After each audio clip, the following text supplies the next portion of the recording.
$1 million lost every single day. That was the terrifying rate at which this iconic toy company was burning through its money in 2003.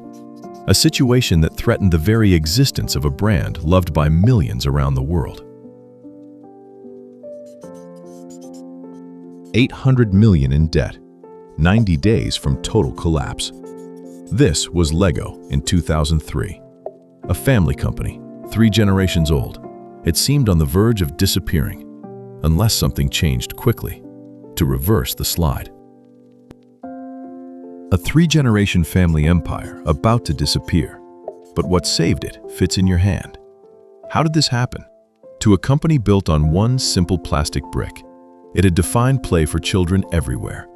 Across 70 years of history, the numbers were catastrophic, with sales plunging and complexity everywhere after years of rapid diversification. A beloved brand suddenly on the brink after expanding far beyond the plastic brick that had made it a household name for decades. This was no fraud and no villain here at all.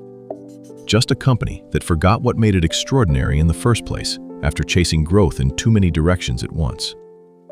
The family faced a humbling choice for any hope of survival. We had to choose the company's survival above everything else. Let's go back to the beginning. A Danish carpenter had a simple idea. It would grow into something much larger than anyone imagined. In the small town of Billund, the foundations of a future empire were quietly being laid. Ole Kirk Christensen founded the company in 1932. He named it Lego from "leg godt," which means play well in Danish. This simple philosophy of good play would guide the business as it evolved from wooden toys into the plastic brick system. Then came the breakthrough. 1958 brought the stud-and-tube brick system, one design that would click forever. Every brick made since still fits every other one, no matter how many years apart. But by the late 1990s, was that enough? Every brick made since still fits every other brick created. That unique compatibility became the ultimate moat no competitor could easily copy or match in the marketplace. But by the late 1990s, it wasn't enough for those seeking faster growth at any cost. The family saw new markets. Growth demanded more, according to all the conventional business wisdom of the era. So they built more theme parks, clothes, games, and other lines. This choice to expand in every direction would create problems nobody anticipated at first. Theme parks, clothing lines, video games, a TV show called Galador, even kids' jewelry called Clickets. The company chased growth by becoming a lifestyle brand in every possible category they could imagine during the late 1990s push. The catalog exploded to 13,000 distinct elements, each one needing its own precision steel mold that cost tens of thousands of dollars to produce. This explosion of variety created complexity that began to overwhelm the entire operation. Costs soared out of control. Focus vanished completely. The brick that built them was almost an afterthought. It was buried under all the new product lines. Unrelated ventures pulled attention in every possible direction at once. By 2003, the trap had closed. The family faced an impossible truth about how far they had drifted from their roots.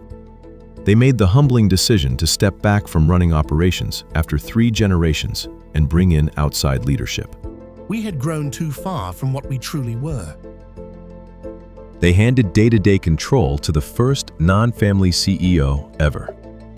Jorgen Vig Knudstorp, a former McKinsey consultant who joined in 2001, became the new leader in 2004.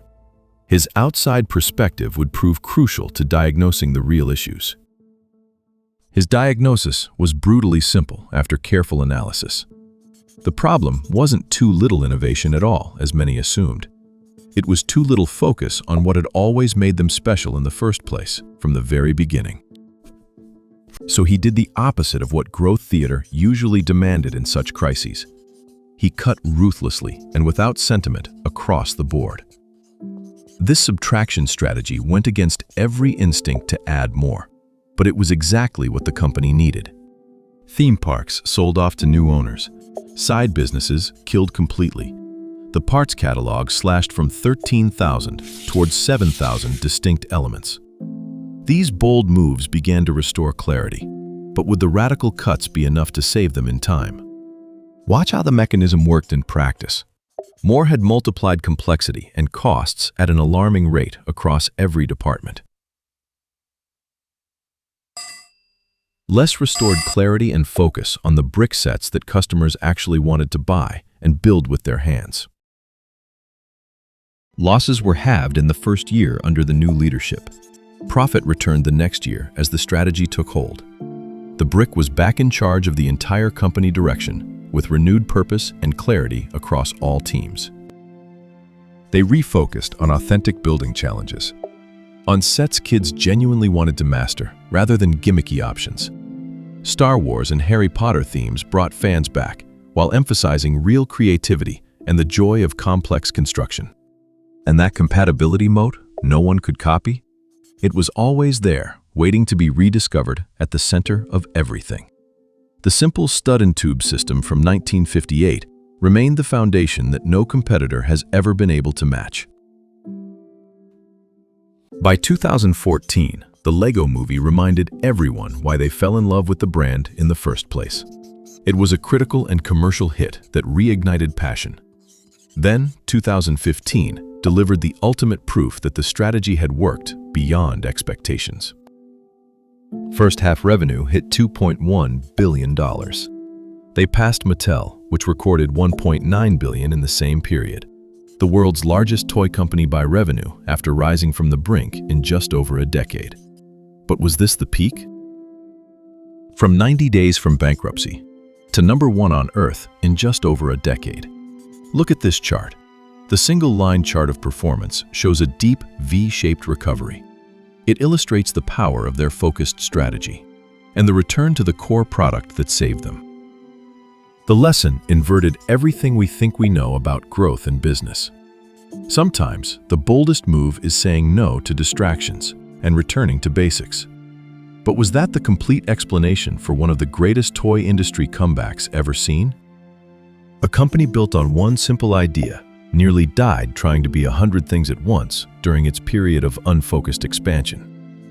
The brick itself and the promise it represented became the key to restoring their position at the top of the industry once more. From near collapse with massive daily losses to the largest toy company on the planet, the turnaround showed that sometimes less truly is more. You refocus on the one thing that made you great from the start many decades ago. Your company is bleeding money and drifting from its core. Do you chase even more new ideas? Or strip everything back to the one thing you always did best? Bleeding cash and losing focus? Chase new ideas or return to the brick. Drop the moment it turned for you. Next, FTX, the 8 days that vaporized a fortune.